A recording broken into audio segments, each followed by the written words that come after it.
I've always woken before the sun. It's a rhythm etched into me by 40 years of keeping the light at the Port Blossom Head. Even now, years after the lighthouse was automated and I retired, the habit holds fast. I'm 72, yet my eyes still snap open at 4 a.m., as if I'm waiting for the signal to climb the tower for the dawn watch. This morning was no different. I lay still, listening to the house settle, when the old ship's bell on the wall chimed 4 times. Its deep, resonant tone has been the heartbeat of this little cottage for half a century. The bell was a gift from Clara for our first anniversary, a salvaged piece from an old schooner. It's one of the few possessions I still feel a deep connection to. With a soft groan, I swung my legs out of bed. My hip was acting up again, my personal weather vane, as my father used to say. A storm must be rolling in. I pulled on my old oilskin jacket to step outside. The salty air was thick with mist. My cottage, the keeper's house, has been here on this cliff since the late 1800s. I was assigned to it when Clara and I were first married, and we bought it from the Coast Guard for a pittance when they decommissioned the station. The town of Port Blossom was just a sleepy fishing village back then. A handful of houses, a single pier, and the only shop was O'Connell's, selling everything from bait to bread. Now, of course, everything has changed. Port Blossom has become a tourist destination, its quiet charm swallowed by boutiques and bistros. The old fishing shacks have been replaced by luxury vacation rentals. There are fewer fishing boats and more gleaming yachts in the harbor. But my little plot of land, my acre of rugged coast with the cottage at its center, has remained untouched. I washed my face, shaved with a worn straight razor, and pulled on my usual wool sweater and canvas trousers. My breakfast was as constant as the tides. Strong black coffee and a piece of toast with orange marmalade. Clara always used to say I treated coffee as a necessity, not a pleasure, no cream, no sugar. What could I say to that? That a man who spends his life watching the sea needs to taste things as they are, unadorned. She would have just smiled that knowing smile. It'll be 5 years soon since she's been gone. An aneurysm took her in an instant. There was no time to prepare for the silence. But then, how can you ever prepare for that? 50 years of shared whispers and quiet companionship, and then nothing. After breakfast, I took my mug of coffee out to the small weathered porch. My cottage is nothing grand, a simple 2-bedroom salt box, but the view is my treasure. It overlooks the churning Atlantic, with the now dark lighthouse standing sentinel to the north. The porch faces a gnarled, wind-swept pine that Clara and I always said was the true keeper of this cliff. It's a defiant old tree, its branches permanently swept back by the ocean winds. Leo. My jaw tightened at the thought of my son. It's not that we're at odds. It's worse. We exist in a state of polite detachment where real conversation has been replaced by scheduled video calls and hollow pleasantries. We used to be inseparable. I used to take him up the lighthouse tower, show him how to polish the great lens. He'd stand on the catwalk, pretending to guide ships through imaginary storms. His eyes would sparkle when I told him tales of rescues and nor'easters. He swore he'd take over the light when he grew up. But he grew up, and the world changed. University, a degree in computer science, a career in tech. It's the future, Dad. Building apps, not polishing brass, he told me once. That's where the real impact is. Perhaps that's when the first fissure appeared between us. I knew the worth of my work, and I was proud of it. For me, keeping the light was never just a job. It was a sacred trust. Leo, however, always measured worth in terms of user engagement and market valuation. He quickly saw that the digital world was a gold rush. He started small, developing a simple scheduling app, then moved on to more complex software. Now he runs his own company, something to do with data analytics. Judging by his sleek electric car and his minimalist loft in the city, business was good. I sipped my coffee and looked down the coast. Where the old Henderson fishing shack used to stand, there was now a sprawling glass-walled house that looked like an architect's fever dream. Farther on, a new condominium complex blocked the view of the cove, where 3 old cottages had been torn down. My land was becoming a rustic island in a sea of modern luxury. Over the past few years, I've been approached many times with offers to sell. First, it was polite inquiries from real estate agents. Then came the offers, modest at first, then growing more and more substantial. I always refused, not out of stubbornness. I just didn't see the point. Where would an old man like me go? What would I do with the money? My pension is small, but my needs are smaller. This cottage, this cliff, this is my whole world. Around mid-morning, I saw a familiar silent vehicle gliding up my gravel driveway. Leo's silver electric sedan. His wife Chloe was in the passenger seat. An unannounced visit on a weekday. This was alarming. I took my time, remaining in my chair as they got out of the car. Leo in a tailored blazer that looked out of place against the rugged coast, and Chloe in an elegant linen dress that probably cost more than my monthly expenses. "Hey, Dad!" Leo stepped onto the porch, his smile bright but failing to warm his eyes. "How are you holding up?" "I'm holding," I answered without rising. "What brings you out to the coast on a workday?" "Dad, please," Leo sighed dramatically. "Do we need an agenda to come see you?" "It helps," I said. I wasn't in the mood for games. Chloe smiled, a quick, nervous flash of perfect teeth. "Arthur, we're just worried about you. Out here all by yourself." "I'm 72, not a child," I said, "and I've been taking care of myself on this cliff for 50 years. Leo sighed and sat in the other chair. "Dad, Chloe and I just want to discuss your options. This cottage. It's old. It needs constant maintenance. The salt air is brutal. I was talking to a contractor friend of mine, and he said he saw you on the roof last month, patching shingles. At your age, on a ladder, in this wind." "That contractor needs to mind his own business," I grumbled. "And I'm perfectly capable of maintaining my own home." Chloe perched on the railing, arranging her dress. "Arthur, we just think you should consider a more secure lifestyle.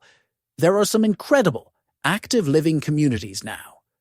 Places where you'll be looked after, with on-site medical staff, gourmet meals, social events."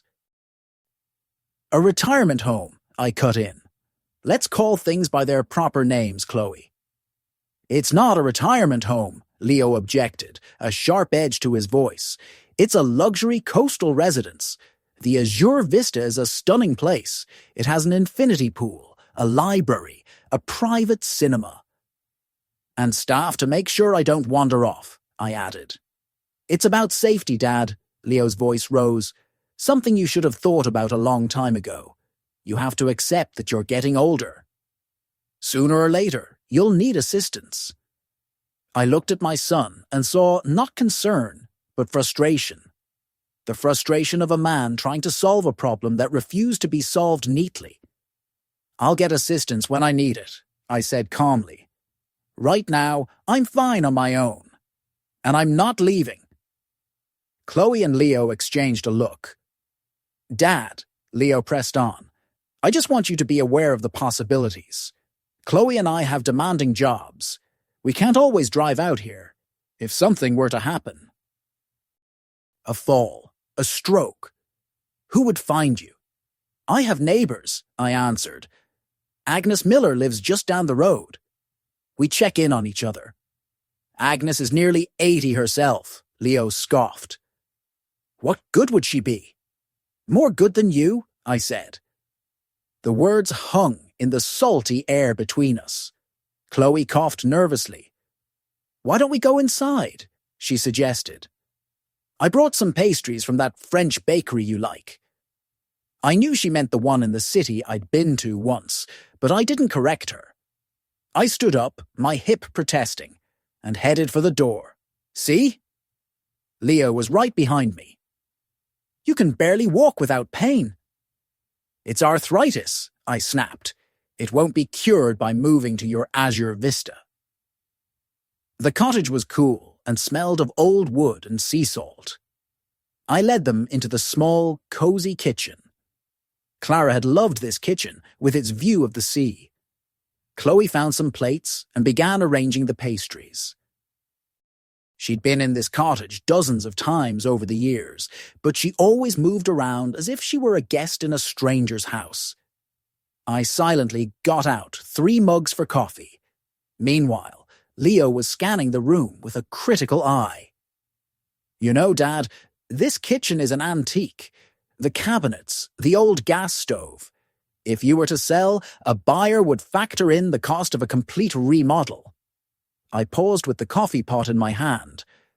Who said anything about selling? Leo shrugged. It's a hypothetical. If you were to move to the Azure Vista, selling this place would be the logical way to fund it. I have my savings, I said, pouring hot water over the coffee grounds. Enough for a year, maybe 2, Leo countered. The Azure Vista is a significant investment. Then why are you pushing it so hard? I set the pot down with a thud. Because I care about you, Dad, Leo exclaimed. Can't you see that? You're becoming a liability to yourself. You can't manage a property this exposed to the elements. You can barely get around. I can manage my home just fine. My blood was beginning to simmer. And I can get around just fine, thank you. Chloe quickly stepped in. Arthur, Leo just means that at this stage of life, living so isolated in a place like this gets more difficult. We worry. What happened to the idea of hiring a local handyman? I asked. Last year, after the big storm, you said you'd find someone to come by once a week, help with repairs and upkeep. Leo made a face. I looked into it, Dad. It's unreliable and not cost-effective. What if something happens on one of the 6 days he's not here? Then I'll use my radio to call the Coast Guard, I replied, like any sensible person living on the coast would. The coffee was poured. The pastries were served. We sat at the small table, a perfect picture of a caring family. But the tension was so thick I could have cut it with a knife. Dad, Leo pushed his plate away, I'm just asking you to consider it. Take a tour of the Azure Vista, see what it's like. Talk to the people there. I know you're attached to this cottage, but it's not about attachment, I interrupted. It's about my independence. I've lived my life by my own clock, and I'm not about to let anyone, not even you, tell me when it's time to pack it in. But Dad... Besides, I continued, this cottage is all I have. It's your inheritance. At that word, a flicker of something avarice maybe crossed Leo's face before being replaced by a look of filial piety. Dad, this has nothing to do with the inheritance, he said, placing a hand on my arm. This is about your quality of life. I pulled my arm away. If it's not about the inheritance, why are you against me hiring help? I could take out a loan against the property to pay for it. When I'm gone, the bank gets the cottage and you get nothing. Now, Leo looked genuinely horrified. That would be financially reckless, Dad. To leverage your only major asset. For my quality of life, I finished for him. Isn't that your primary concern? Chloe tried to smooth things over again. We all just want what's best. Let's not make any hasty decisions. Arthur, we're just suggesting you look at your options. Maybe hiring someone is an option worth exploring. I saw Leo shoot his wife a look of sharp disapproval. Clearly, that wasn't part of his script. Well, I said, finishing my coffee, I'll think about what you've said. I appreciate the concern. Leo's expression brightened instantly, mistaking my words for capitulation. Great, Dad. I can book a tour of the Azure Vista for next week. There's a beautiful corner suite that just became available, with a panoramic ocean view. I gave my son a long, hard look. I said I'd think about it. I didn't say I'd go. Leo's smile faltered. Right. Of course, Dad, but the sooner you see it, the better. After they left, the silence of the cottage felt immense. The visit, clearly intended to gently nudge the old man toward the door, had failed, and they had no other reason to linger. As I watched them drive away, I saw Leo pause and scan the coastline, his gaze lingering on the stretch of my property that fronted the main road into town. And then I understood. It wasn't just about my safety, and it wasn't just about the inheritance in the abstract. It was about the land itself, this specific, undeveloped piece of coastline, which was becoming more valuable with every new luxury condo that went up. Leo, I called out as he was about to get in the car. Tell me, what are they building where the old cannery used to be? He froze for a beat, then shrugged. A boutique hotel, I think. Or a spa. Why? Just curious, I smiled. It's amazing how the old port is changing. When the silent electric car had vanished down the road, I walked slowly back to the porch. I sank into my chair and stared at the defiant old pine tree. How many storms had Clara and I watched it endure? Dozens, maybe 100. Now I understood why Leo was so keen on the Azure Vista. It had nothing to do with my well-being. It had everything to do with the fact that this rugged cliffside was now prime real estate, and my cottage was standing in the way of a developer's dream. I rocked in my chair, looking at the pine, the sea, the cottage that held my entire life, and for the first time, I seriously considered selling it. Not for the Azure Vista, and certainly not for Leo and his ambitions, but for myself. To show my son that I was still the keeper of my own light, the master of my own life. That night, I dreamt of Clara. She was standing on the porch, just as she used to on summer evenings, wearing her favorite worn cardigan and holding a mug of tea, looking out at the sea as the fog rolled in. I called her name, and she turned and gave me that quiet smile that was reserved only for me. "Arthur," she said, her voice like the gentle lapping of waves. "Don't let them put out your light." I woke before dawn, a familiar ache in my chest. The dream had been so vivid I could almost feel the warmth of her hand in mine. After Leo and Chloe's visit, a sense of dread had settled over me, a feeling that the cottage itself was under siege, that the life Clara and I had built was about to be bulldozed. As I ate my breakfast, I tried to pinpoint when things had changed with Leo. When did my thoughtful boy become a man who saw me as a problem to be managed? Maybe it started in his teens. Leo was brilliant, but restless. He always wanted the next thing, the bigger thing. I remember him looking at my meticulous logbooks with a kind of pity.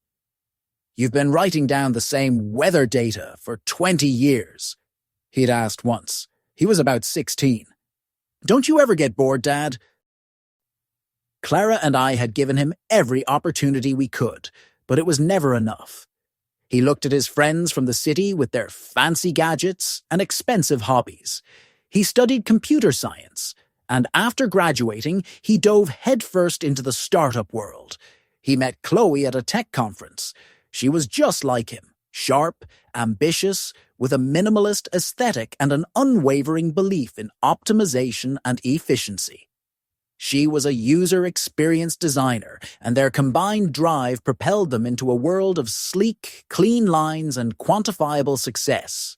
A loft in the city, exotic vacations, a portfolio of investments.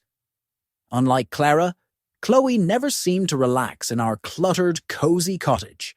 She was always gracious, but I could feel her silently cataloguing the inefficiencies, the lack of modern amenities. After their daughter was born, Leo became even more driven, more focused on building his legacy.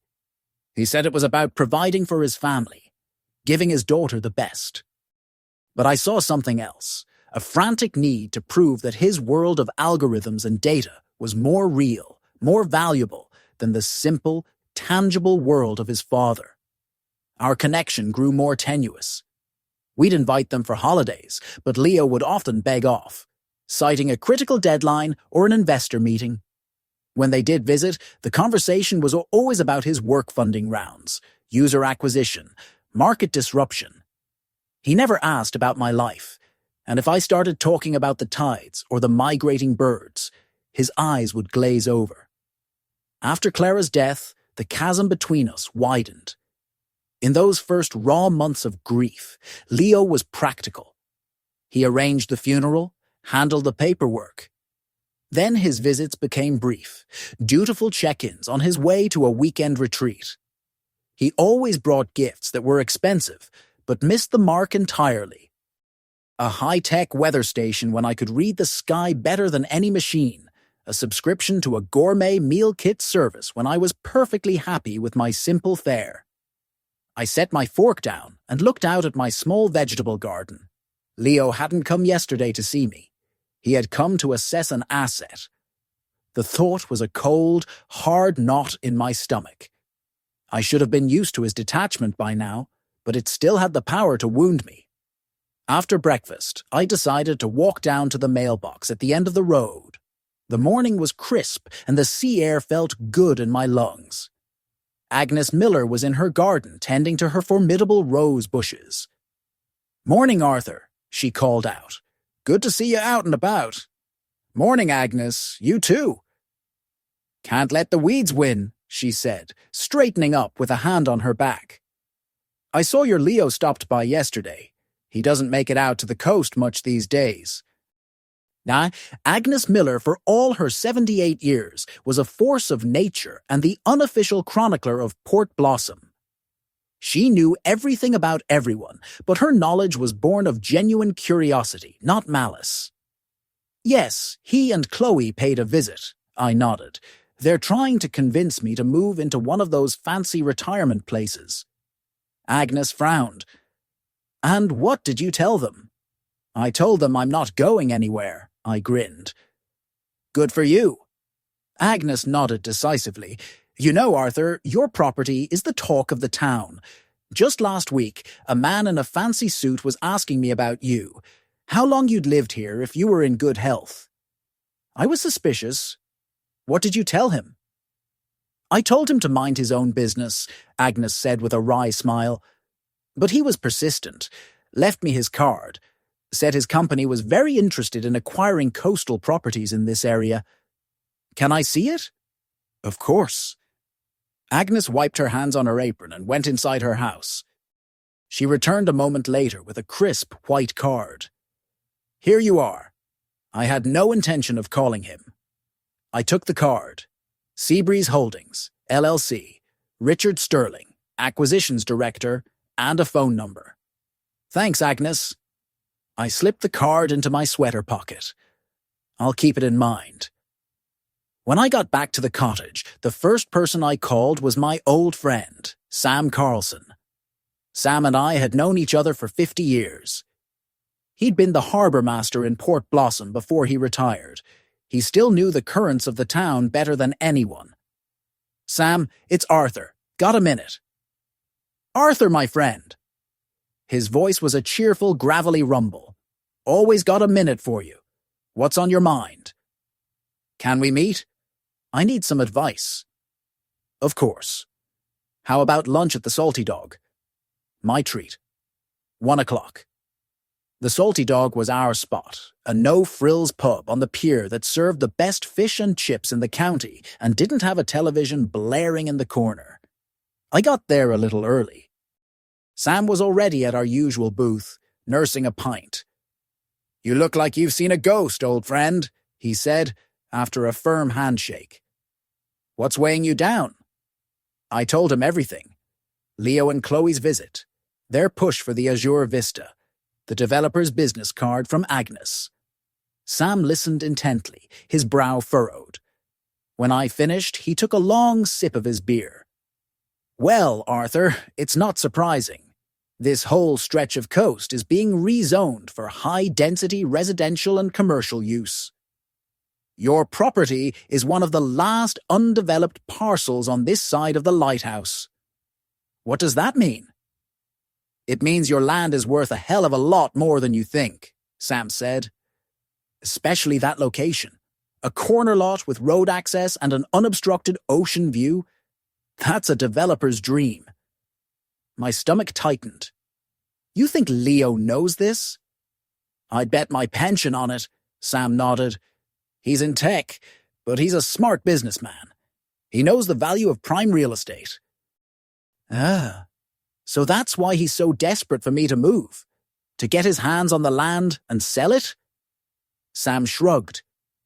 I can't read your boy's heart, Arthur, but the facts are the facts. Your property has huge commercial value. If you were to sell it now, you could get 10 times what it's worth as a simple cottage. The waitress brought our menus, but I couldn't focus. My mind was racing. What do I do, Sam? First off, don't let anyone rush you, he said, setting the menu aside. And maybe you should find out just how serious Seabreeze Holdings is. I can ask around, see what I can dig up. I'd appreciate that, I nodded. We ordered fish and chips. The conversation drifted to safer waters, fishing, old friends, the changing weather. But my thoughts were elsewhere. As we were finishing our coffee, Sam leaned forward. You know, Arthur, that cottage isn't just wood and stone. It's your life. It's Clara's memory. No one has the right to force you out of it. Not even your own son. Thanks, old friend. A lump formed in my throat. But, Sam continued, if you do decide to sell, you do it on your own terms. You find out exactly what that land is worth, and you don't let anyone not a developer, and not your own flesh and blood, cheat you out of a single penny. Driving home, Sam's words echoed in my head. The idea of selling the cottage still felt like a betrayal. But if Leo was truly using my well-being as a cover for a land grab, the thought ignited a cold, hard anger in me. Back at the cottage, there was a message on my answering machine. The blinking red light felt ominous. I pressed play. Hey, Dad, it's Leo. His voice was unnaturally upbeat. Just wanted to let you know, I went ahead and booked a tour for you at the Azure Vista for next Wednesday at 11 a.m. I'll swing by and pick you up. No need to confirm. It's all set. This doesn't obligate you to anything, of course. Just a look. Talk soon. I erased the message, my hand trembling with fury. It was so like him, to make a decision for me, to manage my life as if I were one of his projects. I spent the rest of the day going through old sea charts. Here was the one Clara and I had framed for our 10th anniversary. Here was the one showing the wreck of the sea serpent, a story I'd told Leo 100 times. Here was a photo of Leo as a boy, proudly holding a fish he'd caught off the pier. What had happened to that boy? When did he become a man who valued a deal more than his own father? The next few days were a tense wait. I felt like I was watching a storm build on the horizon, knowing it was coming but not knowing when it would hit. On Monday, Sam called. Arthur, I did some digging on Seabreeze Holdings. They're a major player, specializing in luxury resorts and condos. They've been buying up property all along this coast for the last 5 years. And they want my land? They don't just want it. They need it, Sam replied. They're planning a massive resort complex. Your corner lot is essential for their main entrance and the view from their flagship restaurant. How much do you think it's worth? Sam named a number that made me sit down. It was astronomical. Are you serious? Dead serious. And that's just a starting point. If you get a competing developer interested, you could start a bidding war. After talking to Sam, I sat on the porch for a long time, watching the waves crash against the rocks. The thought of this rugged cliff being tamed, covered in concrete and glass, was sickening. But even more sickening was the image of my son seeing me as nothing more than an obstacle to that future. On Tuesday, I decided it was time for a confrontation. Leo was supposed to call to confirm our trip to the Azure Vista. I had planned to refuse, but I decided to let him come, to see his face when I told him my decision. He arrived around 5 p.m., without Chloe. He looked stressed, but he put on a cheerful face. "Hey, Dad." He gave me a quick, awkward hug. "Ready for the grand tour tomorrow?" "Come in, Leo," I said, letting him into the cottage. "Coffee?" "Sure, thanks." I put the kettle on. Leo sat at the kitchen table, pulling a sleek tablet from his bag. "I downloaded the virtual tour of the Azure Vista for you," he said, sliding the tablet across the table. "Look at the amenities. The spa, the golf simulator, the concierge service. It's not a nursing home, Dad. It's like living on a cruise ship." I placed a mug of coffee in front of him and sat down. "Leo, I'm not going tomorrow." He froze, his hand hovering over the tablet. "What? Why not?" "Dad, I took the day off work." "You did that without asking me," I reminded him. "I don't want to move to the Azure Vista or any place else. I'm staying here." Leo put the tablet down with a sharp tap. "Dad, you haven't even seen it. How can you be so closed-minded?" "I know what I have here," I replied calmly. "My freedom, my peace, my memories." Memories?" Leo scoffed. "Dad, memories are portable. You can access them from anywhere. It's not about the physical location." "Is the money you'll get from selling this place also portable?" I asked, looking him directly in the eye. Leo flinched. "What are you talking about?" "The truth," I said, taking a sip of my coffee. "I know this land has immense commercial value. I know the whole area is being redeveloped, and I know you've already made plans for it." That's insane," Leo stammered, his face pale. "I'm just trying to make sure you're safe and comfortable." Just then, his phone buzzed on the table. He glanced at the screen, his expression tightening. "Sorry, I have to take this. It's a work thing." He stood up and walked into the living room, but he didn't close the door all the way. His voice, though low, was clear. "Sterling? What is it?" "No, there's no change in the timeline." "Yes, I'm aware of the deadline. The parcel will be secured within the next fiscal year, maybe sooner." "No. No issues with the owner. It's being handled." "Yes. It's the last piece of the puzzle you need." I sat frozen in my chair, my coffee growing cold. Sterling was the name on the business card. My son was conspiring with Seabreeze Holdings behind my back. I understand the importance of the corner access. Yes, the view is the key selling point. Look, I guarantee the land will be yours within the agreed-upon timeframe. We can discuss the commission structure later. Leo's voice dropped further, and the rest was a murmur. But I had heard enough. My son was actively negotiating the sale of my land that was still mine, where my home still stood. The Azure Vista wasn't a solution, it was an eviction notice. When Leo came back into the kitchen, I was sitting exactly as he had left me, my face a stony mask. "Sorry about that, Dad. A crisis with the server." He looked flustered. "So, where were we?" "We were discussing the fact that I'm not going to the Azure Vista tomorrow," I said. "Dad?"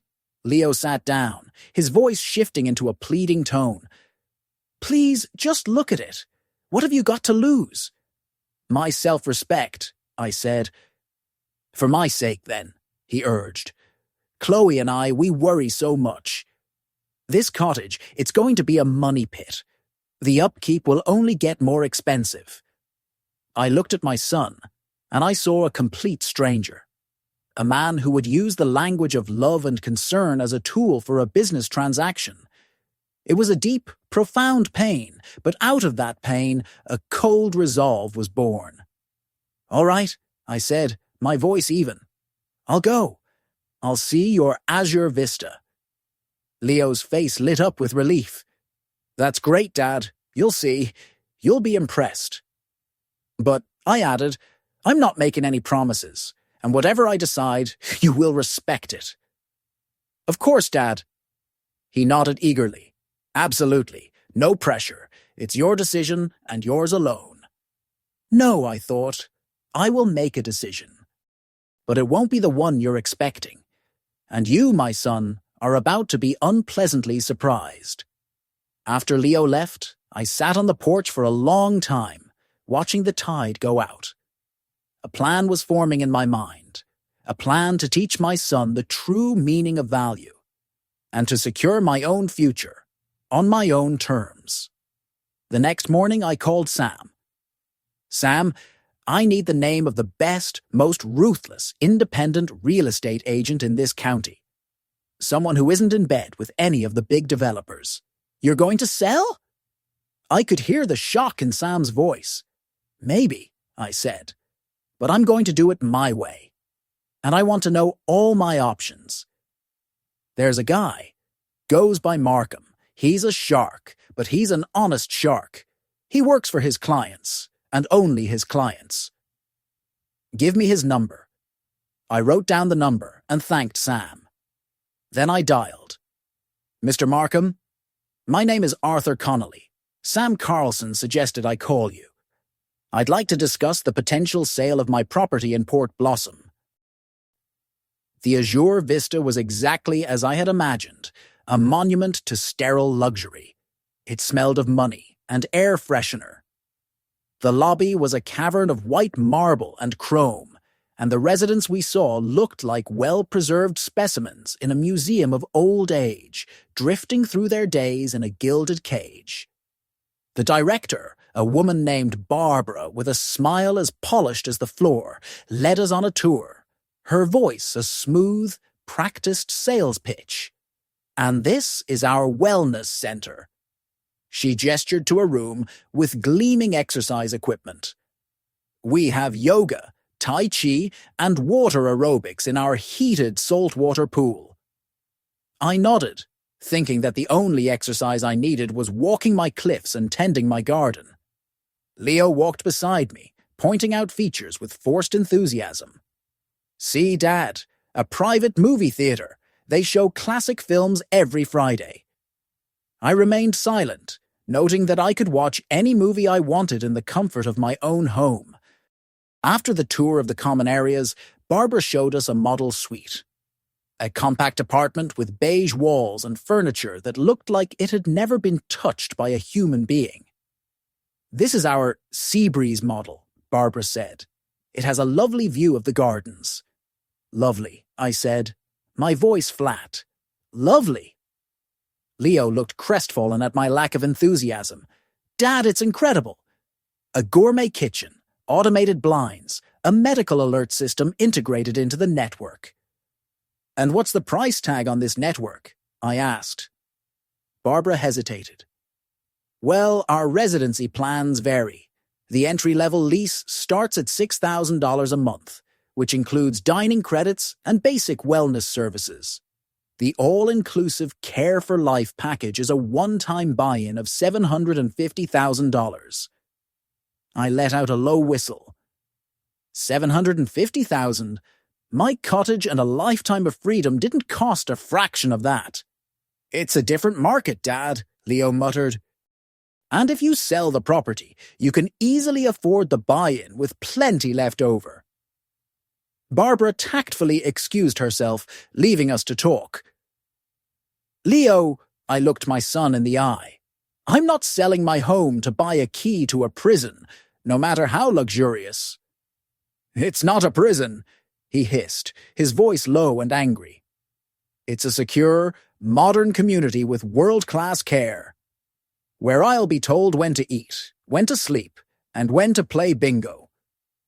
Leo threw his hands up in frustration. And your current life is so much better? Staring at the ocean all day and talking to that nosy old woman down the road. It's a pathetic existence. His words struck me like a physical blow.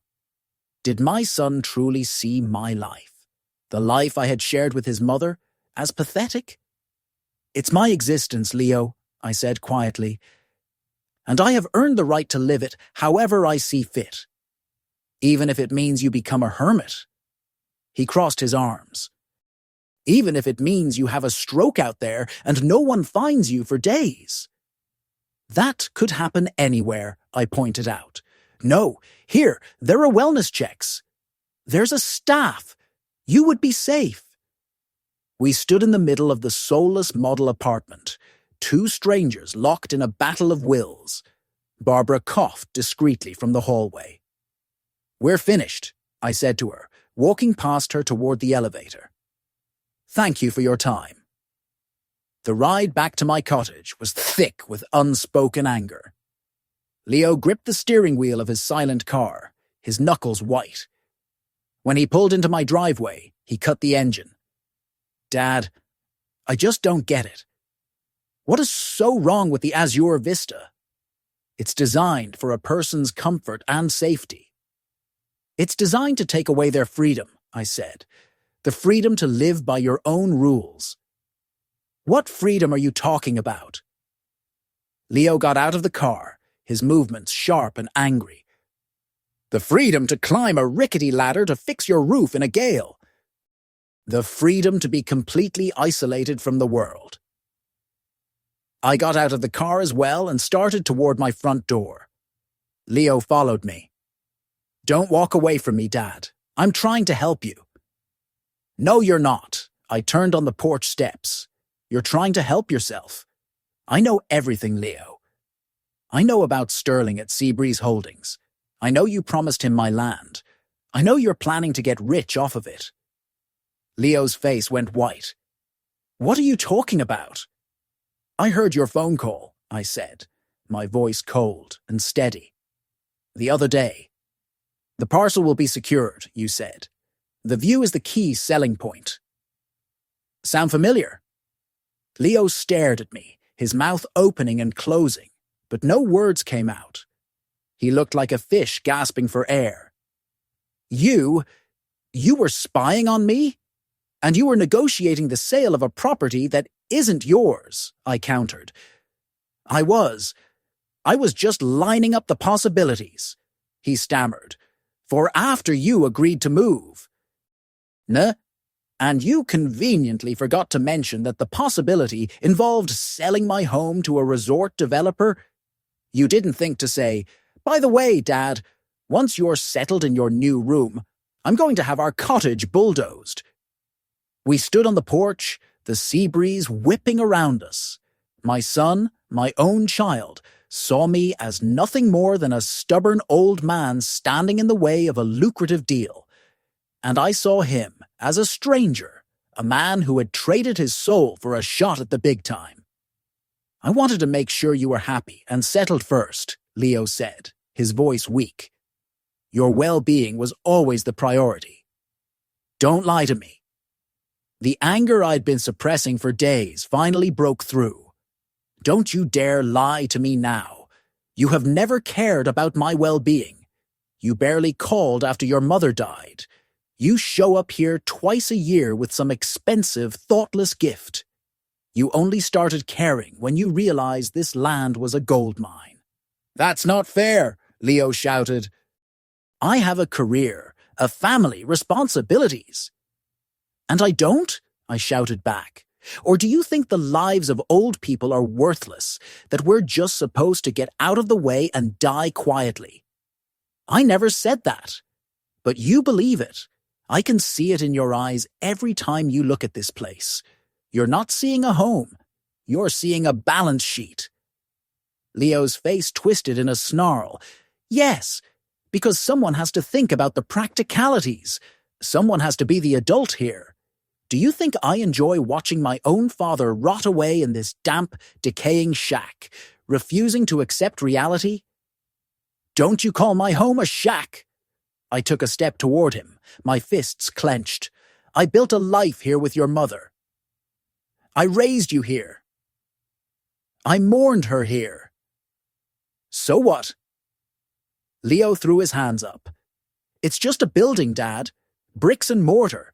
You could have a new life, a better life. A life where you're not a constant source of worry for everyone around you. The word worry hung in the air, but I heard what he really meant. Burden. I felt something inside me snap the last frayed thread of hope I had held for my son. A burden, I said, my voice dropping to a whisper. That's what I am to you. A burden. Leo's anger seemed to evaporate, replaced by a flicker of panic. He finally realized what he had said. Dad, that's not what I meant. No, that is precisely what you meant. I opened the cottage door. And you know what? You're right. I am a burden to your ambitions. So I'm going to do you a favor and relieve you of it. Get out. Dad, please listen. Get out, I roared, a sound of pure, raw pain. Get out of my home, and don't come back. I slammed the door in his face and leaned against it, my body trembling. Through the thick wood I could hear him calling my name, his voice laced with a frantic edge. Then the sound of retreating footsteps, the quiet whir of his car. And then only the sound of the wind and the sea. My legs gave out. I slid down the door and sat on the floor, the silence of the cottage pressing in on me. His words echoed in my head. A burden. Had I truly become that to my own son? Or had he simply lost the ability to see value in anything that couldn't be bought or sold? When I finally managed to stand, the sun was setting, painting the sky in hues of orange and purple. I made myself a cup of coffee and sat at the kitchen table, staring out at the darkening sea. The anger was gone, replaced by a vast, hollow emptiness. And in that emptiness, a decision crystallized. If Leo wanted my land so badly, he would learn a hard lesson about its true worth. I would sell it, but not to him, not for him, and not on his terms. The next morning, I called the number for the real estate agent, Markham. Mr. Markham, this is Arthur Connolly. We spoke about the potential sale of my property. Yes, Mr. Connolly, I remember. His voice was crisp and professional. Have you come to a decision? I have. I want to sell the property, but I have some conditions. I'm listening. First, the sale must be handled discreetly. No for sale sign, no public listing. Second, under no circumstances is my son, Leo Connolly, to be made aware of this until the deal is closed. He's in the tech industry but has interests in real estate, and he may try to interfere. Markham was silent for a moment. Understood. Family matters. You could say that. Not a problem, Mr. Connolly. Discretion is my specialty. When would be a good time for me to view the property? As soon as possible. Can you be here this afternoon? I'll be there at 3. Markham was a tall, lean man in his 50s, with sharp eyes that seemed to miss nothing.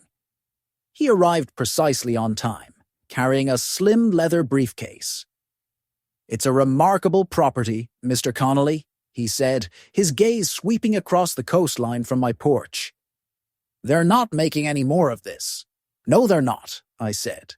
But I understand this must be a difficult decision. It is, I agreed, but sometimes a man has to choose his own course. We toured the cottage and the grounds. Markham was efficient, taking photos and making notes on a small tablet. The cottage itself has character, he said, but any potential buyer at this level will be interested in the land, the location, the zoning, the view. That's where the value is. I'm aware, I said. My friend Sam Carlson, the old harbour master, explained the situation. Markham smiled faintly. Sam is a smart man. If you're willing to sell to a commercial developer, the price will be substantially higher than for a residential sale. How much higher? Markham named a figure that was even higher than Sam's estimate. It was a number so large it seemed fictional. Are you certain? Absolutely, he nodded. I've been following the acquisitions in this area. A developer like Seabreeze Holdings would pay a premium for this parcel. It's the key to their entire Port Blossom project. I know, I said grimly. My son is involved with them. Markham's expression didn't change, but his eyes showed a flicker of understanding. I see. That clarifies the situation. Your son wants you to sell through him? Not exactly, I sighed. He wants me to move into a retirement community so he can inherit the land and deliver it to them on a silver platter. I understand, Markham said, his voice neutral. And you wish to preempt that particular transaction? I wish to teach him a lesson, I said firmly, and to secure my own peace of mind, on my own terms. Markham allowed himself a small wolfish smile.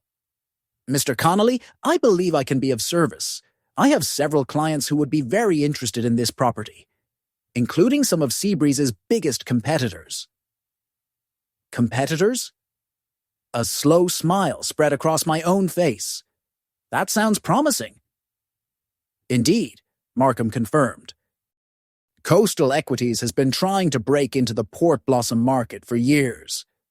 An acquisition like this would be a major coup for them. They would pay dearly for the opportunity. We went back inside and sat at the kitchen table. Markham produced a contract from his briefcase. This is my standard exclusive right-to-sell agreement, he said.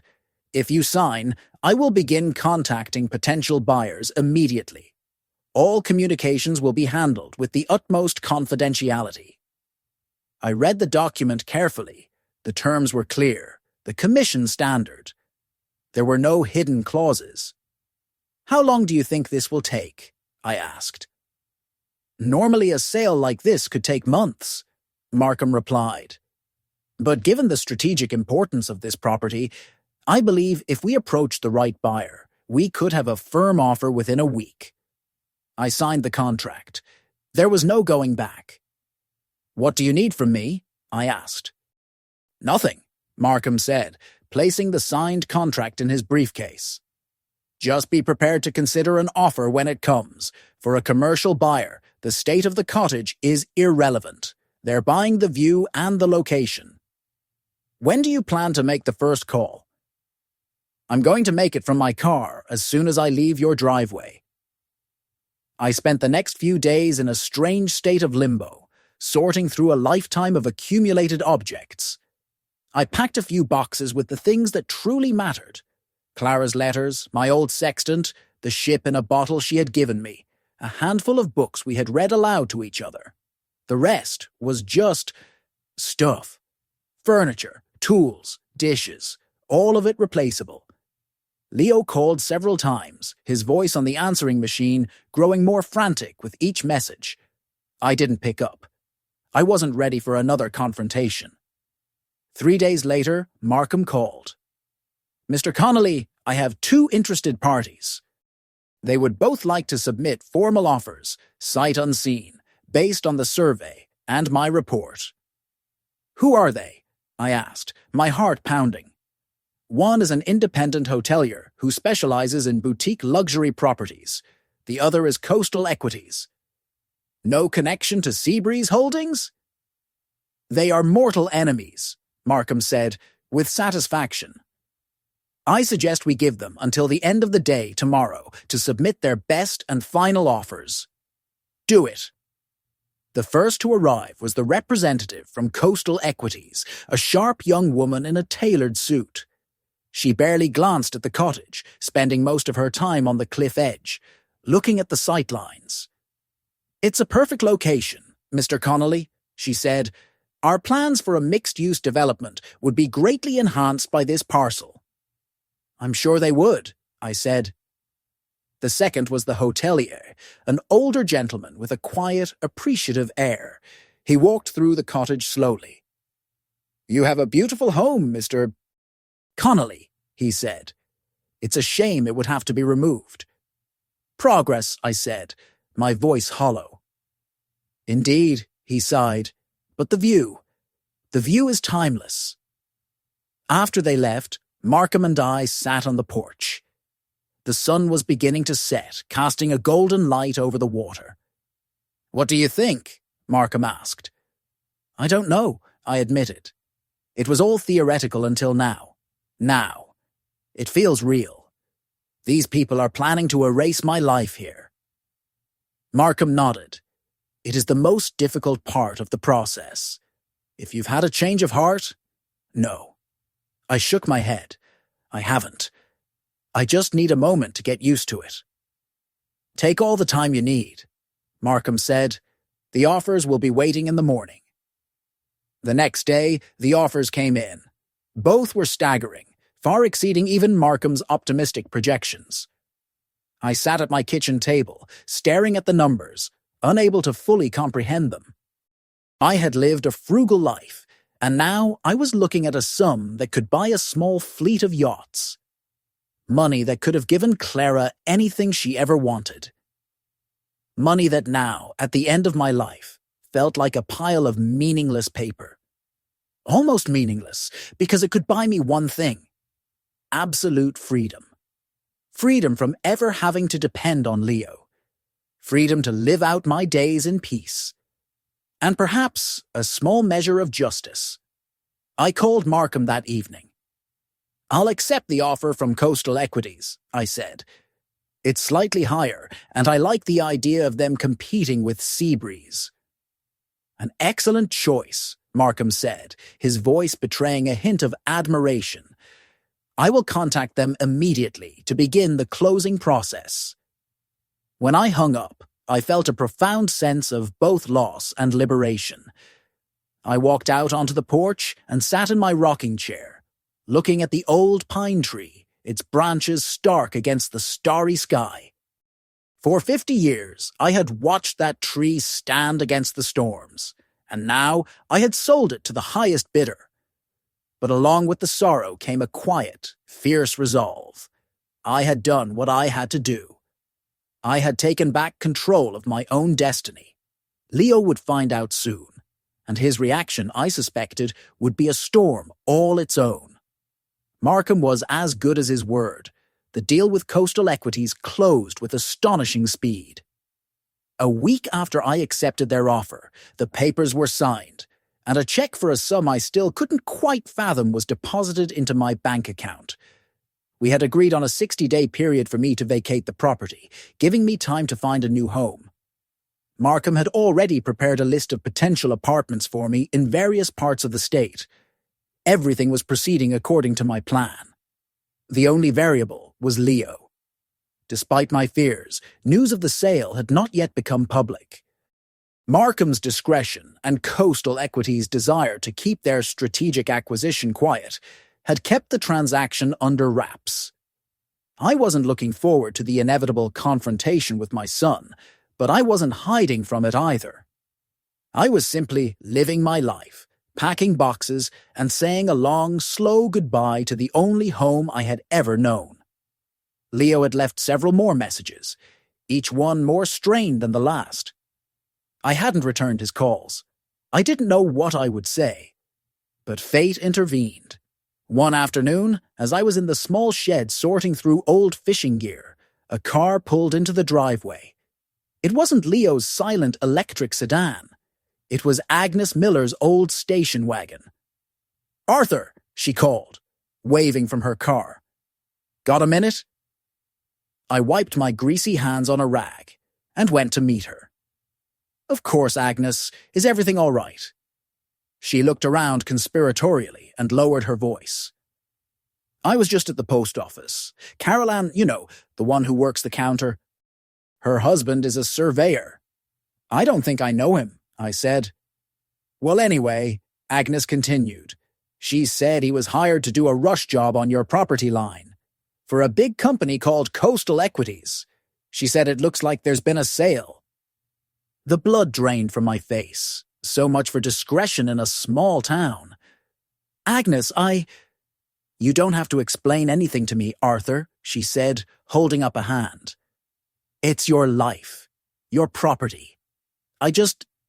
Well, We've been neighbors for a long time.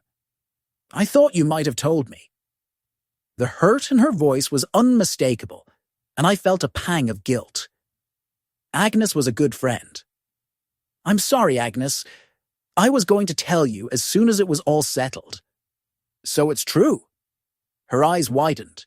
"You're really selling?" I nodded. "Yes, they're planning to build a resort here." "Oh, my heavens!" Agnes put a hand to her chest. "When is this happening?" "I have to be out in about 2 months." "Where will you go?" "I'm not sure yet. I'm looking at apartments." Agnes shook her head sadly. "I can't imagine this cliff without you, Arthur. It's the end of an era." "I know," I said quietly, "but sometimes you have to set a new course." We talked for a while longer. As Agnes was leaving, she paused. "By the way, Arthur, I saw your son's car in town earlier. He was at the real estate office on Main Street." "Leo?" My senses went on high alert. "Yes, he looked like he was in a hurry, and he did not look happy." "Thanks for the warning, Agnes." I knew it was only a matter of time now. If the town surveyor knew, the local real estate agents would know. And if they knew, Leo would know. I didn't have to wait long. The next morning, as I was enjoying a cup of coffee on the porch, Leo's silver car came speeding up the driveway, spitting gravel. He leapt out, slamming the door so hard the cottage seemed to shake. "Dad!" He stormed up the porch steps, his face a mask of fury. "What have you done?" I took a slow sip of my coffee, trying to keep my hand steady. "Good morning, Leo. Would you like a cup?" "Don't you good morning me!" he raged, standing over me, his fists clenched. "Is it true? Did you sell this place to Coastal Equities?" "Yes," I looked him straight in the eye. "It's true." Leo looked as if I had struck him. He staggered back a step, his face a mixture of disbelief and rage. "How could you? Without talking to me? Without giving me a chance?" "A chance to do what?" I asked calmly. "To talk me out of it. To offer me a room at the Azure Vista in exchange for my home." "I am your son," he shouted. "Your only heir. I had a right to be involved. A right to my property. A right to my life." He started pacing the small porch like a caged animal. "You have no idea what you've done. Coastal Equities, they're Seabreeze's biggest rival. You've destroyed everything." "Destroyed what, Leo?" I set my mug down. "Your secret deal with Sterling?" Ugh. He stopped dead, his face paling. "How did you—" "I know everything," I cut him off. "I know you promised them this land. I know you were counting on your inheritance before I was even gone." Leo's face flushed a deep red. "You were spying on me." "No." I shook my head. "You were just careless. Your phone call here, your obsession with the Azure Vista, your complete disregard for what I wanted." Leo collapsed into the other chair as if his legs had given out. "You don't understand," he whispered, his voice pleading. "This was the biggest deal of my career. It was going to set me up for life, a partnership in the firm. And all it would have cost was my happiness." "The Azure Vista is a wonderful place," he insisted.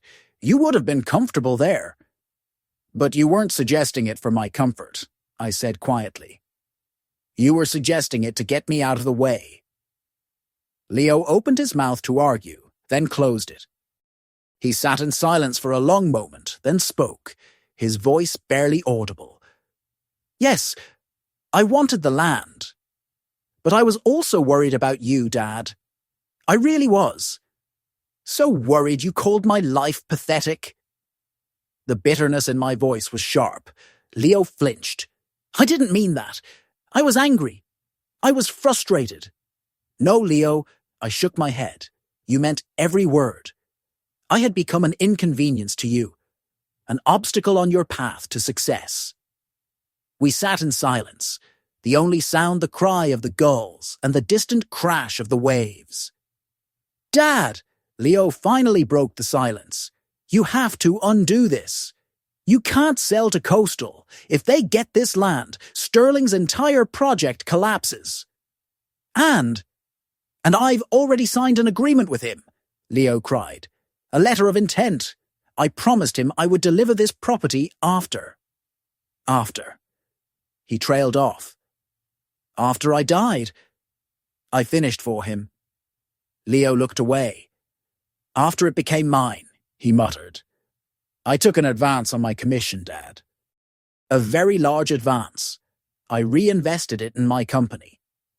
So you not only planned to sell my land, you took money for it. My voice was dangerously low. Money for a property you didn't own and might not have for another 20 years. It was a sure thing. He defended himself.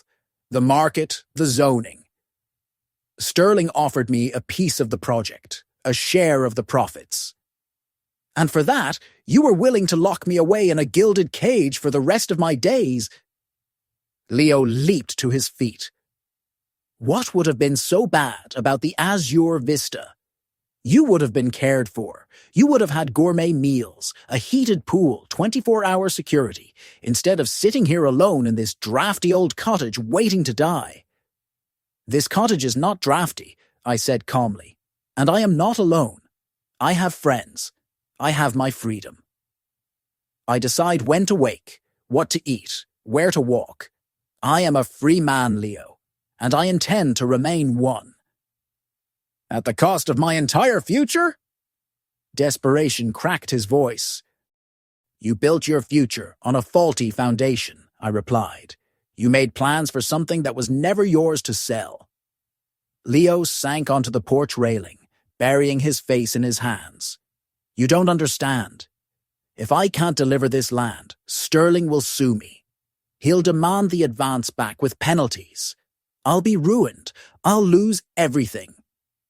And that is my fault? I asked. That you gambled your future on my death. I wasn't gambling on your death, he shouted. I was gambling on you being reasonable, on you moving to the Azure Vista. You would have been safe and comfortable, and I would have gotten the cottage, a cottage that was going to be mine eventually anyway. But not on your timeline, I said firmly, and not on your terms. Leo took a shaky breath, trying to regain his composure. When he spoke again, his voice was different, calculating. Dad, let's be logical. Coastal offered you a good price. I admit that. But I can get Seabreeze to offer you more. Substantially more. It's not about the money, Leo. Then what is it about? He looked at me, genuinely bewildered. Spite. You want to punish me for trying to look out for you. You were looking out for yourself, I corrected him, and you used me as a pawn in your game. That's not true. He slammed his hand on the railing. I have always wanted what was best for you. The best according to you, I said. Not according to me. You never asked what I wanted. You just told me what you had decided. Leo lowered his head. Dad, please, I'm begging you. Don't do this. Don't sell to Coastal. We can find another way. Any other way. Such as, I asked. I move to the Azure Vista. You sell the land to Sterling, and everyone lives happily ever after. Yes. He looked up, a flicker of hope in his eyes. Exactly. You get a life of comfort. I get to save my business. Sterling gets his resort. It's a win-win-win. Except for me, I said quietly. Because I don't want to live at the Azure Vista. I don't want my days managed by a committee. I don't want to be a resident. I want to be a man. But you haven't even tried it, Leo exclaimed. You just dismissed it out of hand. Because I know myself, I replied. I know what brings me peace. And it isn't a heated pool or a private cinema. It's the wind, the sea, and my freedom. Leo looked at me, his eyes filled with a desperate, pleading light. Dad, please, reconsider. If you sell to Coastal, you're not just disowning me. You're destroying me. You're wiping out everything I've worked for. I'm not disowning you, I said. The money from the sale will be yours one day. Just not in the form of a seaside resort. I don't want the money, Leo cried out in anguish. I need this specific land for this specific deal. A deal you made behind my back, I reminded him, using me as leverage. Leo fell to his knees in front of my chair. His shoulders shook with sobs. Whether real or for show, I couldn't tell. Dad, his voice was choked. I was wrong. I admit it. I should have been honest with you from the start. I should have told you about the project, about the opportunity. I should have offered you a share, made you a partner. We can still fix this. We can make you a full partner. You don't have to move anywhere. Just please, please don't sell to Coastal. I looked down at my son, a successful, powerful man, kneeling on the weathered planks of my porch, and I felt a strange, aching mix of pity and disgust. What had turned him into this? When had success become so important that he would sacrifice his own integrity for it? Was it my fault?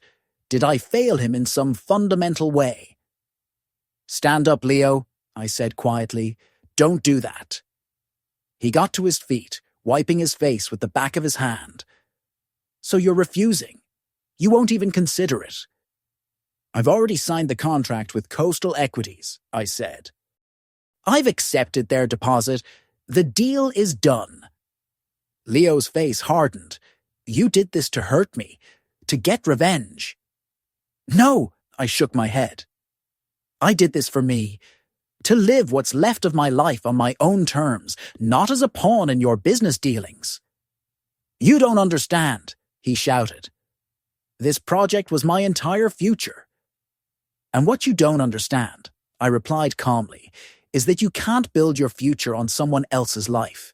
Not literally, and not figuratively. Leo stared at me as if he wanted to say more, but no words came. He stood there, trembling with a mixture of rage and despair. So this is it? He finally said, his voice cold. You're willing to ruin my life over a matter of pride. Not pride, I said. Principle. You tried to take away my choices. I simply took them back. Sterling will ruin me, Leo said, his voice flat and defeated. He's not a forgiving man. That is your problem to solve, I replied. You made this bed. Now you have to lie in it.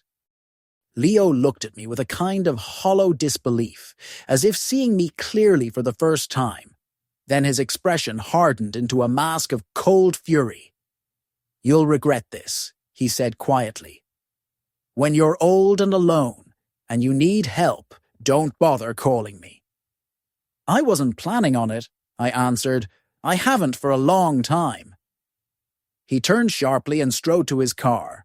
Halfway there, he stopped and looked back. You know what's funny? In my own twisted way, I really did think I was doing what was best for you. Perhaps, I nodded, but you never bothered to ask me what I thought was best. Leo stared at me for a long, silent moment, then got in his car and drove away, the silent engine a stark contrast to the turmoil he left in his wake. I remained on the porch, watching until his car was out of sight. I looked at the old pine tree, at the endless sea, at the little cottage that would soon be a memory. There was no triumph, no satisfaction, just a vast, aching emptiness. And deep within it, the bitter knowledge that the chasm between my son and me was now likely too wide to ever be crossed. But there was something else too, a quiet, steady flame of freedom. The knowledge that I had taken the helm of my own life, and that whatever came next, the course was mine to set. Markham called that evening. Mr. Connolly, I have an update. Coastal Equities wants to expedite the closing. They're prepared to close within 30 days if you're amenable. Why the sudden rush? I asked. Frankly, they've caught wind that Seabreeze Holdings may attempt a hostile counteroffer or some other legal maneuver to disrupt the sale, Markham replied. Leo is a fast worker, I muttered. I beg your pardon? Nothing, I said. A month is very soon. I need time to find a new place, to pack a lifetime of memories. Coastal is prepared to be very accommodating, Markham said. They will assist with finding a new residence and will cover all moving expenses. They are also offering a 5% bonus on the sale price for your inconvenience. I considered it. 5% of that sum was a fortune in itself, money that could ensure I wanted for nothing for the rest of my days. Very well, I agreed, but I wanted in writing that I do not have to vacate this property until I have the keys to my new home in my hand. Of course, Mr. Connolly, Markham assured me, we will add a possession after closing clause to the agreement. You will be fully protected. After the call, I sat on the porch for a long time, looking up at the star-filled sky. I wondered what Clara would think of all this. Would she approve of my hard line? Or would she say I had broken our son's heart? Arthur, I could almost hear her voice on the wind. You were always the soft one. Sometimes the most loving thing you can do is let someone face the consequences of their own choices.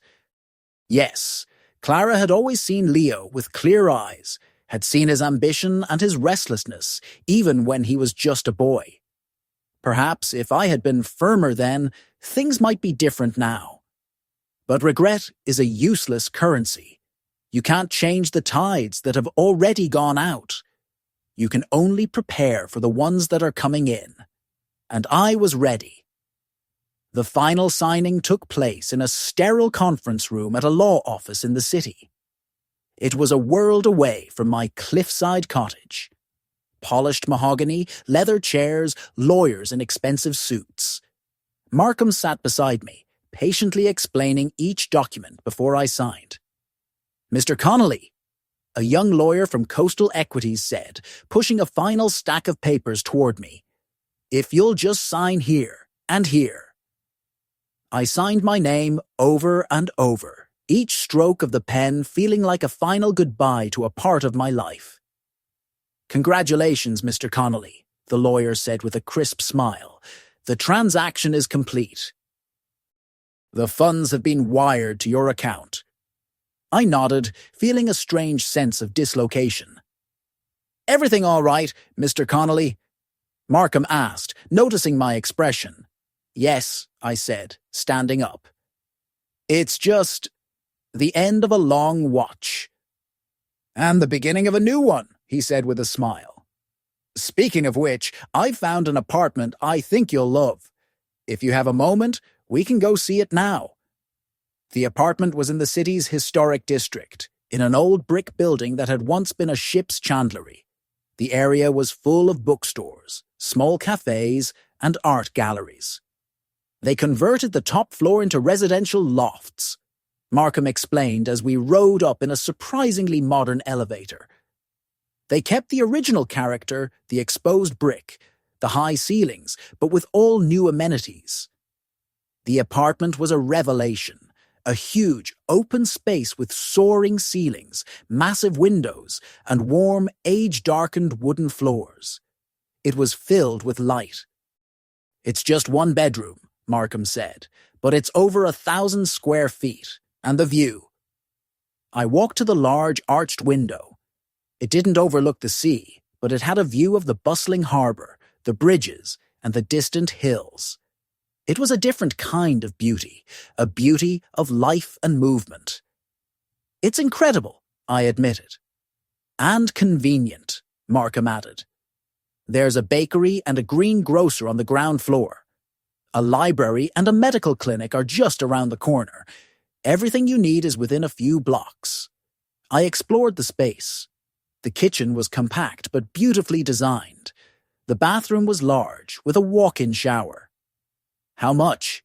I asked. Markham named the price. It was less than a fifth of what I had received for the cottage. I think I can manage that, I said with a smile. When can I move in? It's available immediately, Markham said. We just need to sign the lease. Then let's sign. The next few weeks were a blur of packing and moving. I was ruthless, taking only the things that held true meaning for me. My books, my tools for tying fishing flies, Clara's favorite armchair, the ship in a bottle. Agnes Miller came over to help me pack. She brought sandwiches and thermoses of coffee and listened as I told her stories about each object. "It's going to be so quiet here without you, Arthur," she said, carefully wrapping a framed photo of Clara. "You'll have to come visit me in the city," I said.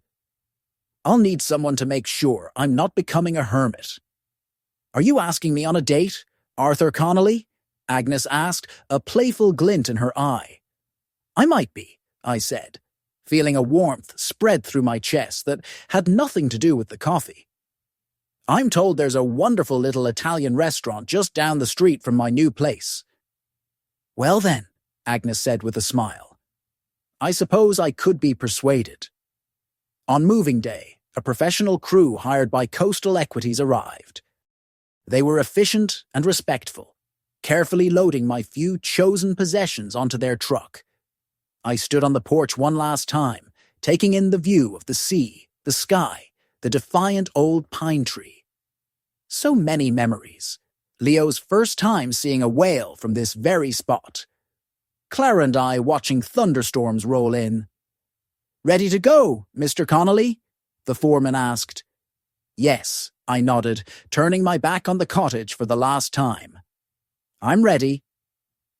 The new apartment felt vast and empty at first, but as I unpacked my books, set up my fly-tying vise by the window, and placed Clara's armchair in a pool of sunlight, it slowly began to feel like home.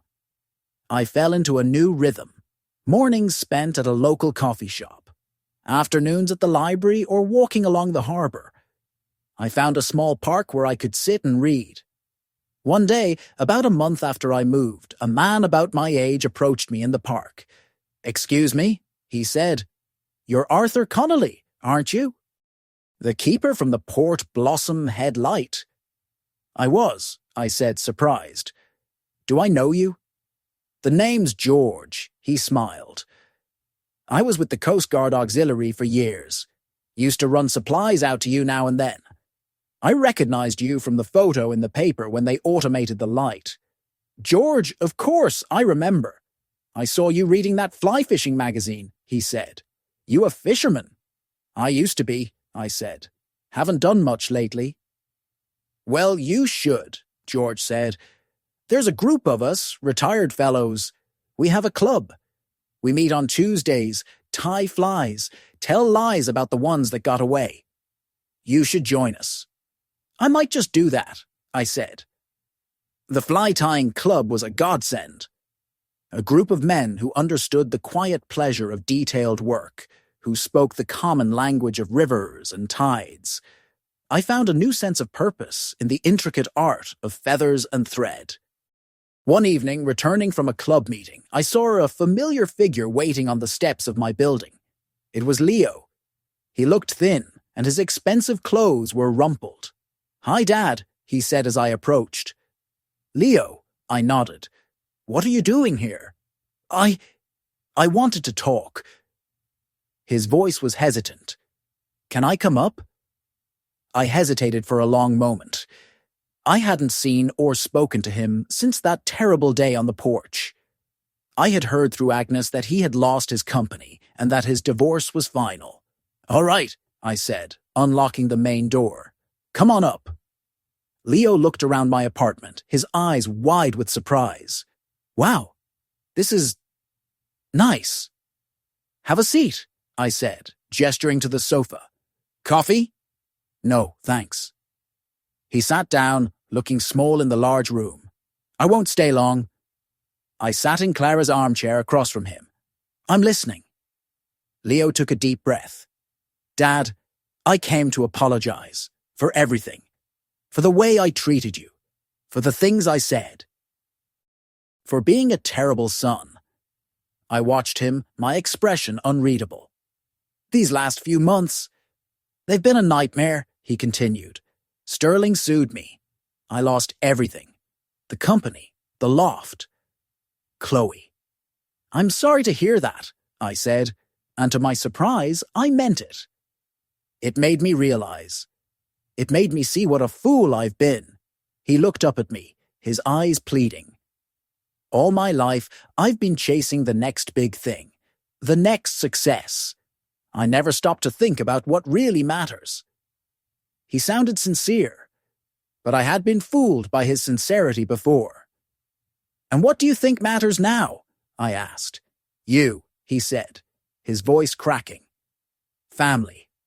I want to make it right, Dad. I know I don't deserve it, but I'm asking for a second chance, a chance to be your son again. Why now, Leo? I asked quietly. Why after you've lost everything else? He looked down at his hands. Because sometimes you have to lose everything to find out what you truly had, he whispered.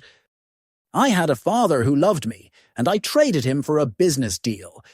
It was a stupid, stupid trade. I rocked gently in my chair, considering his words. There was a new humility in him, a brokenness I had never seen before. What is it you want from me, Leo? He was silent for a long time. Then he said, I want to know if I can call you, not to ask for anything, just to talk, to see how you are, to tell you about my new job. New job? I'm working at a hardware store, he said, with a small, self-deprecating smile. It's not glamorous, but it's honest work. I'm starting over, from the ground up. I looked at my son, the former tech mogul, now a hardware store clerk, and for the first time in a long time, I saw a flicker of the boy he used to be. The boy who loved to learn how things worked, who wasn't afraid to get his hands dirty. No, Leo, I said, after a long pause. He flinched, his face falling. Oh, okay, I understand. You don't want to call me, I continued, my voice gentle. You want to come for dinner. Next Sunday, I'm making lasagna. Leo looked up, his eyes shining with unshed tears. Really, Dad? Really, I said. But you're bringing the dessert, something from that French bakery. A real, genuine smile spread across his face. I can do that, he said, his voice thick with emotion. He stood up, looking around the room again. You know, Mom would have loved this place. Yes, I said, a lump forming in my own throat. She would have. After he left, I sat in my armchair for a long time, watching the city lights begin to twinkle in the twilight. The ache in my heart was still there, a dull throb of past hurts, but it was joined by something new, a fragile, tentative flicker of hope. Life went on. I spent my days tying flies, meeting my friends at the club, exploring the city. Agnes and I became inseparable companions, discovering new restaurants, attending concerts, and simply enjoying each other's company. One day, about 6 months after I had moved, I drove out to Port Blossom. The construction on my old property was well underway. A massive, modern structure was rising from the cliff where my cottage had once stood. I parked down the road and watched for a while. The old pine tree was gone, of course. Strangely, I felt no anger, no sadness, just a sense of detachment, as if I were looking at a picture from a history book. Arthur, a voice said beside me. It was Agnes. She had seen my car. She got into the passenger seat, a bag of groceries on her lap. Came to see the old place. Something like that, I said. It feels like a lifetime ago. Well, she said, patting my hand, you've had a busy lifetime. By the way, I finally sold my house to Coastal Equities. They made me an offer I couldn't refuse. You did? I looked at her in surprise. Where are you going to go? She paused, then looked at me with a twinkle in her eye. I was looking at a very nice apartment in the city's historic district, in an old chandlery, I believe. They say the neighbors are very distinguished. I felt a broad smile spread across my face. Is that so? I hear the lasagna is pretty good in that building. So I've heard, she said, her smile matching mine. We sat in the car for a moment, looking at the massive construction site. The future was being built, noisy and relentless. Life doesn't stand still, does it? Agnes said softly. No, I said, taking her hand. It doesn't. I started the car and drove away, not looking back. Ahead of me was dinner with Agnes, a meeting of the Fly Tying Club, and on Sunday, lasagna with my son. A new life, a new course. A life where I was no one's burden and no one's obstacle. A life where I was, finally, just myself. I used to think that, at my age, the world shrinks. That the horizons draw closer until there's nothing left but memories. But I was wrong. 72 isn't the end of the voyage, it's just a new port of call. And the journey continues, and I was ready for whatever the next tide would bring.